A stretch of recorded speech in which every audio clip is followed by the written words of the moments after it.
From the military frontline now to the frontline of public opinion, let's bring in Stand With Us' senior educator, Charlotte Korchak. Charlotte, thank you so much for being with us. And of course, it has been an awful week, but almost as soon as this massacre happened, we saw justifications for it. So what I'd like to do is take some of the sound bites that we've heard and guide our audience as to how they might respond. And first of all is the charge that Israel is in somehow disproportionate. It is charged with a disproportionate response.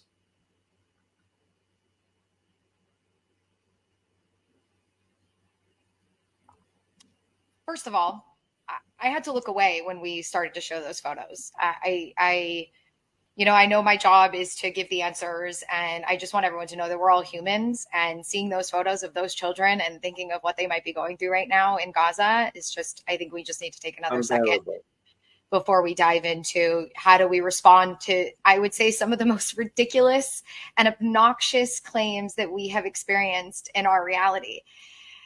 So disproportionality. This is something we hear often. And I'm going to first start with a very sterile, simple answer to this, and then we can jump into the more specifics.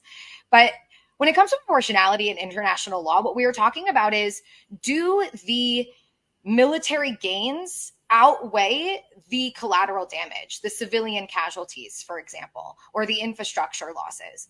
And in that respect, we are going to judge this very differently. I'm not sure what people mean when they say proportionality, other than what they expect is that the death toll in Gaza is going to be less than the death toll in Israel. And as long as the death toll in Gaza is less than the death toll in Israel, that means that Israel somehow had a proportionate response. I don't know what they expect. The reality is that Hamas came into Israel, crossed our border, and inflicted an attack, a terrorist attack against 1,300 innocent Israelis. More than that, they managed to kill a horrific number of 1,300, but they targeted many, many more who are injured, many more who just managed to flee and survive. And so what's proportionality? Is proportionality us sending soldiers into Gaza to now go and rape and kill babies? And kidnap women and bring them into Israel? Would that be proportionate? Would it be proportionate if we now fired 6,500 missiles into Gaza without any specific target in mind, but just aiming them at random cities the way that Hamas is aiming their rockets at our city centers? What is proportionality in this context? This is the question that I struggle with. And let's jump into those numbers for a second, because I'm sure every single one of you is getting those graphs of how many innocent Palestinians have been killed, or just how many Palestinians have been killed. They almost always group in the innocents with the militants, with the terrorists of Hamas. But they'll show me a graph and say, well, more of them are dying. Therefore, your response is disproportionate. Therefore, they must be in the right and you must be in the wrong. And so again, I go back to time periods like World War II. I go back to the Blitz bombing of London versus the firebombing of Dresden, where more innocent Germans were killed in the firebombing of Dresden, but nobody walked around saying that the British were the oppressor of World War II because they killed more innocent German civilians.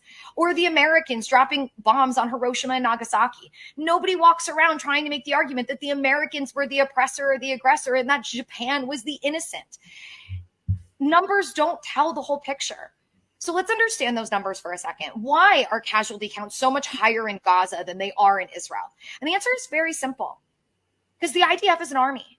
And the Israeli Defense Forces, they're there to defend Israelis, protect Israelis. And they have spent their entire job from 1948 until today doing just that. And so we have bomb shelters, and we have air raid sirens, and we have a military that stands in front of us and protects us and doesn't use us as human shields. And they've built up our security so that we lose less lives in these conflicts. Meanwhile, what has Hamas done?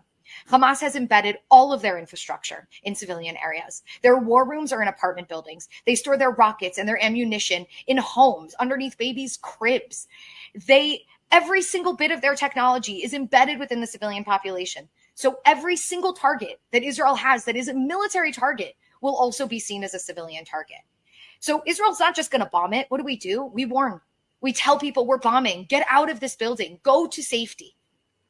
But meanwhile, Hamas also, we should add, has spent many years digging a tunnel network under Gaza, a vast tunnel network that they themselves use to protect themselves when Israel bombs.